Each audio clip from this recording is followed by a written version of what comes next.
Good morning दोस्तों, MS class में आप लोग का स्वागत है। तो जैसा कि दोस्तों आज की वीडियो में हम लोग पढ़ेंगे आपके जूरिस्प्रूडेंस मतलब विधिशास्त्र से लीगल पर्सनालिटी मतलब विधिक व्यक्तित्व का सिद्धांत ये क्या होता है, इसकी थ्योरी है, क्या चीज़ें होता है क्या नहीं। जैसे कई लोगों का कमेंट आया मेरे व्हाट्सएप ग्रुप पे, व्हाट्सएप नंबर पे भी कि सर इसके बारे में बताइए, आप लोग कैसे हैं, ये क्या चीज़ है कैसा नहीं है। तो इसलिए मैं आपको बता रहा हूँ। बाकी बहुत इंपॉर्टेंट टॉपिक है, बहुत ही इंपॉर्टेंट टॉपिक है। इससे आपके क्वेश्चन बनने वाले हैं LLB 3 ईयर्स स्टूडेंट के लिए, जो फर्स्ट सेमेस्टर के स्टूडेंट हैं। बाकी LLM जो कर रहे हैं उन लोगों के लिए भी बहुत इंपॉर्टेंट है, या आप LLB 3 ईयर्स या 5 ईयर्स जो भी स्टूडेंट है सबके लिए इंपॉर्टेंट है मेरे भाई, जो भी लास्ट रिलेटिव जानकारी लेते हैं, क्योंकि बहुत इंपॉर्टेंट है। क्योंकि विधि के बारे में जानना और सबके लिए इंपॉर्टेंट है, विधि के बारे में जानना कोई गलत बात नहीं है।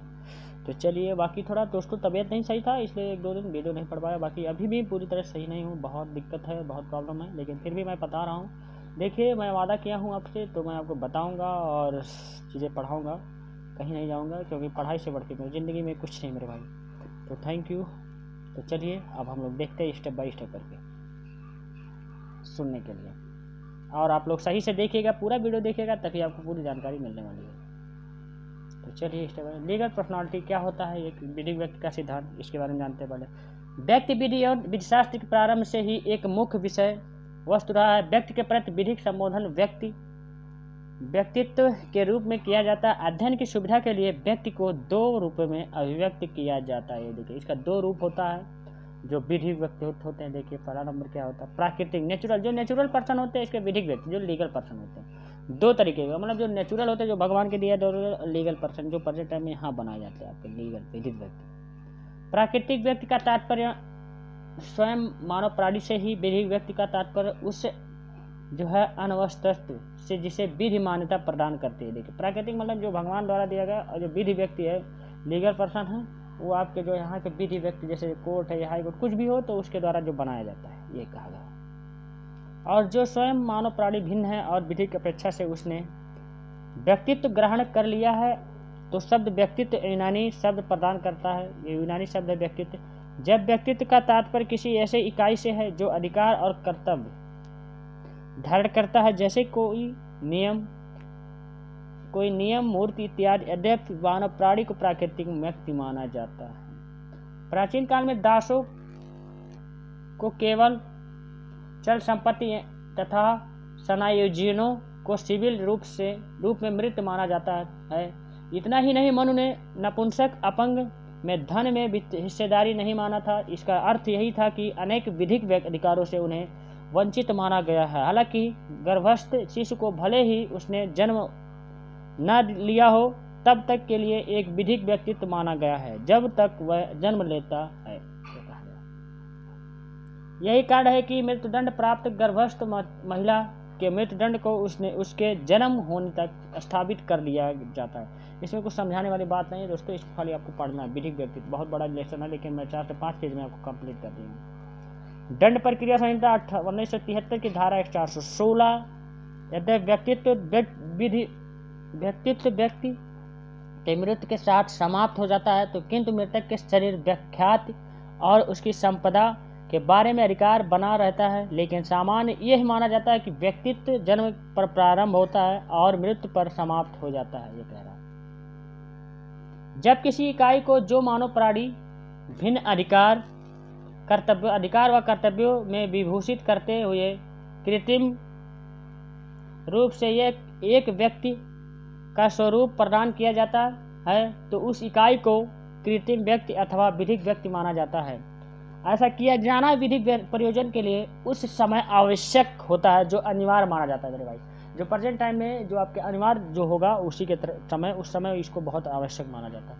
जब कोई संस्था या इकाई अथवा कंपनी अथवा स्वतंत्र अस्तित्व बनाए रखते हैं, जनसामान्य के बीच कोई व्यापारिक, आर्थिक अथवा सामाजिक कृत्य संपादित करती हैं, और जिससे उस संस्था, इकाई, कंपनी से अन्य व्यक्ति भी प्रभावित होते हैं। देखिए, कंपनी ये सब चीज़ें हैं, ये भी विधिक व्यक्तित्व हैं, जो कि उनको पूरी तरह विधि का अधिकार मिला रहता है। ये भी जान लीजिए, जो कंपनी है, आपके दुकान है, शॉप, जो भी चीज़ें हैं के अनुसार स्वामित्व जो एक विधिक व्यक्ति मानव प्राणी से दूर कोई विषय वस्तु है जिसको विधि जो है व्यक्तित्व प्रदान करती है। इस प्रक्रिया में उसे सबसे पहले व्यक्तित्व विधि का एक कल्पितार्थ फिक्शन प्रदान किया जाता है, जो उसकी काया कॉर्पस माना जाता है और तब विधि उसका मानवीकरण करती है जिससे उसका मन एमिनियस कहा जाता है। वस्तुतः वह उसे विधिक व्यक्तित्व तब प्राप्त होता है जब विधि उसकी एकल एक सत्ता सिंगल इंटाइटी को मान्यता प्रदान करती है। इस प्रक्रिया को निगमम की संज्ञा दी जाती है, ये कहा गया मेरे भाई। देखिए केसला इस पे होता है। केसला देखिए आप लोग जो है प्रेमनाथ बनाम परदुम। इस बाद में देखिए मूर्ति आइडियल को विधिक व्यक्तित्व माना गया था इसमें। बाकी देवकी नंदन बनाम मुरलीधरन 1956 में कहा गया। इसके बाद में आज निर्धारित किया गया कि एक हिंदू देव प्रतिमा का धर्मदास में लाभकारी हित नहीं होता है और वास्तविक हिताधिकारी पुजारी होते हैं, ये कहा गया। मस्जिद शहीदगंज 1940 इसके केस में देखिए इसमें कहा गया प्रिवी काउंसिलिंग ने अधिनिर्धारित किया कि मस्जिद के द्वारा या उसके विरुद्ध वाद नहीं लाया जा सकता है क्योंकि वह विधि की दृष्टि में कृत्रिम व्यक्ति नहीं है। मस्जिद को आपको विधिक व्यक्तित्व नहीं माना जाता जबकि आपके मंदिर को माना जाता है क्योंकि उसमें मूर्ति है। अतः स्पष्ट है कि भारत में विधिक व्यक्तित्व का अवधारणा काफ़ी प्राचीन है। सिविल प्रक्रिया संहिता 1908 की धारा 89 तथा भारतीय संविधान का अनुच्छेद 300 में भारत का सरकार और राज्यों को विधिक व्यक्तित्व प्रदान किया गया है, ये कहा गया। आपके बहुत इंपॉर्टेंट है, ये आपको लोग को लिखना ही पड़ेगा ये तीनों चीज़ें। निगमों के अस्तित्व को स्वीकार करते हुए विधिक व्यक्तित्व की अवधारणा को भारतीय विधि प्रणाली में कायम रखा जाता गया है। संपत्ति अंतरण अधिनियम 1882 की धारा 5 पैरा के अनुसार जीवित व्यक्ति के अंतर्गत कंपनी या संगम या व्यक्तियों का निकाय चाहे वह अनियमित हो या ना हो, कंपनी अधिनियम 2013 के अंतर्गत नियमित कंपनी विधिक व्यक्ति है। इस प्रकार सोसाइटी पंजीकरण अधिनियम 1860 के अंतर्गत पंजीकरण समितियां भी विधिक व्यक्तित्व धारण करती हैं, ये कहा गया। निगमित व्यक्ति के सिद्धांत। किसी इकाई को विधिक व्यक्तित्व प्रदान करने के लिए अनेक सिद्धांत प्रतिपादित किए गए हैं जो विधिक व्यक्तित्व की प्रकृति, विस्तार और प्राधिकार पर आधारित है। देखिए अधिक अलग अलग सिद्धांत भी प्रभावित किए गए कि जिस पे हो सकता है, उसी के माध्यम से आपको मैं समझा रहा हूँ। हालांकि किसी भी सिद्धांत को स्वयं में पूर्ण नहीं, सर्वमान्य नहीं माना गया।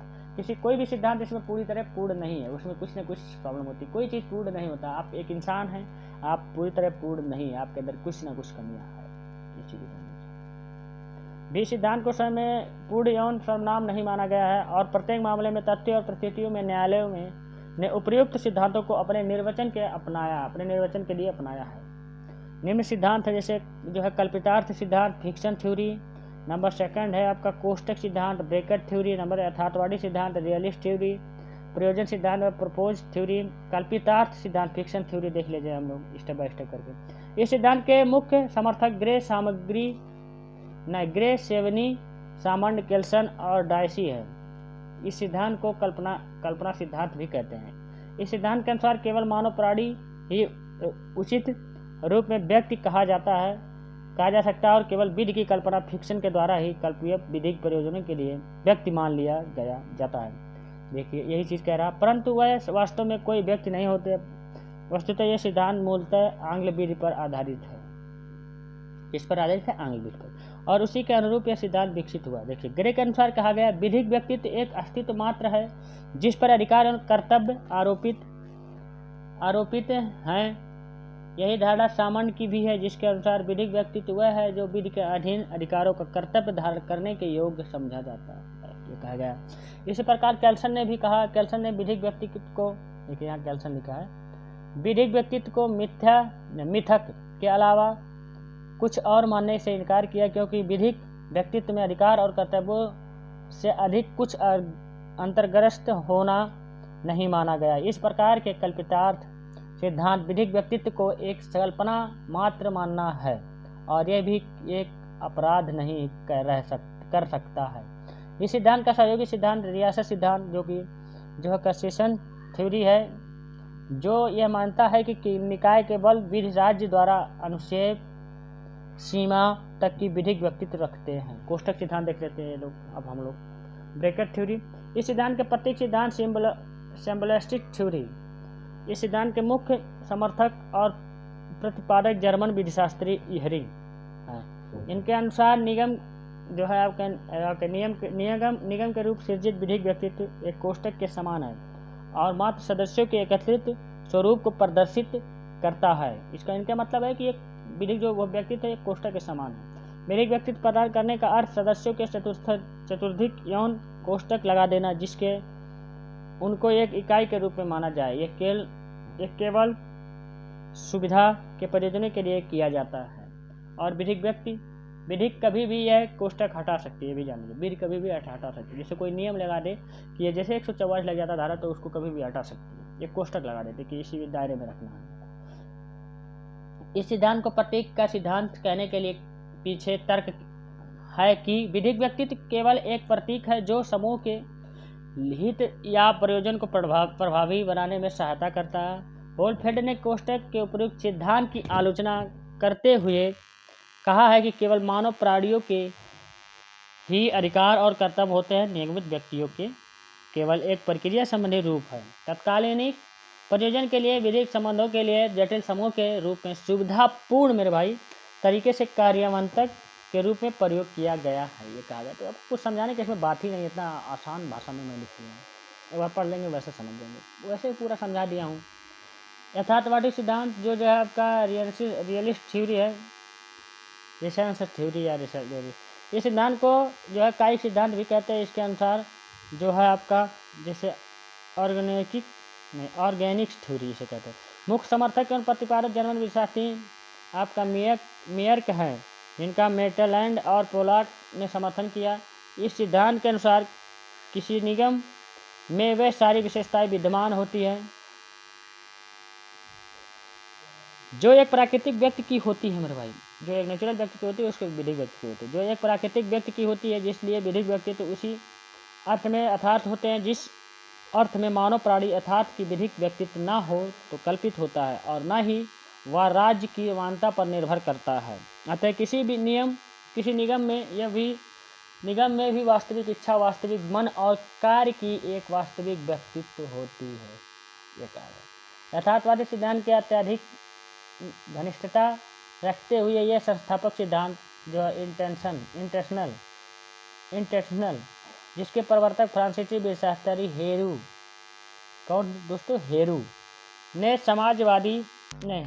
समष्टवादी दृष्टिकोण अपनाते हुए कहा कि निगमित निकाय विधिक व्यक्तित्व के तहत का संस्था में विलय हो जाता है और वह इसका अंग हो जाता है, किंतु इस सिद्धांत का निर्वचन अनेक अर्थों में किया गया है, जो निर्वाचन अलग अलग अर्थों में किया गया। प्रयोजन सिद्धांत प्रपोज थ्योरी, ये सिद्धांत के प्रवर्तक जर्मन विधिशास्त्री जो है आपके ब्रिंज हैं, जिनका मानना है कि केवल मानव प्राणियों को ही व्यक्तित्व होता है, बिल्कुल ही व्यक्ति नहीं होते हैं, जो कि केवल जो है कर्ता शून्य संपादित है, जो है आपके कथपत्य प्रयोजन के लिए अधिप्रेत है। वस्तुतः यह सिद्धांत केवल जर्मन विधिशास्त्री के स्टीफिंग और रोमन विधि के विरासत के स्पष्टीकरण के प्रतिपादित किया गया था, यह आंग्ल विधि से लागू नहीं होता है, ये भी कहा गया। तो आई होप है कि वीडियो अच्छा लगा होगा। तो आज के वीडियो में यहीं तक था मेरे भाई, आपका विधिक व्यक्तित्व आपका सिद्धांत समाप्त हो चुका है। तो लोगों की क्यूरी, आई होप है कि वीडियो आप लोगों को अच्छा लगा, बढ़िया समझ में आया होगा। इसमें कुछ समझाने की बात ही नहीं है, ऑलरेडी पहले से समझा दिया नोट्स के माध्यम से, जो इंपॉर्टेंट चीज़ें हैं उसको मैं समझा रहा हूँ, जो आपको समझ में आया। अब बाकी इससे रिलेटेड अगर कोई जानकारी और चाहिए, नहीं समझ में आ रहा पूरी तरह, तो मुझे संपर्क जरूर करिएगा। डिस्क्रिप्शन बॉक्स में आपका व्हाट्सएप कुछ दिया गया है, टेलीग्राम चैनल लिंक दिया गया है, सब चीज़ आप लोग मैसेज करके बात कर सकते हैं या वैसे भी बात कर सकते हैं, कोई दिक्कत होगी तो